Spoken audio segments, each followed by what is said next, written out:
ঈমানের পথে অবিচল থেকে আমার মরণ যেন হয়। ঈমানের পথে অবিচল থেকে আমার মরণ যেন হয়। খোদারি কাছে মিনতি আমার,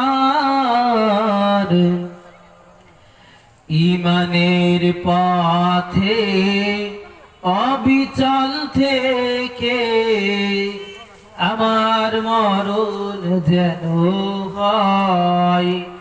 ঈমানের পথে অবিচল থেকে আমার মরণ যেন হয়। ঠিক কিনা? এজন্য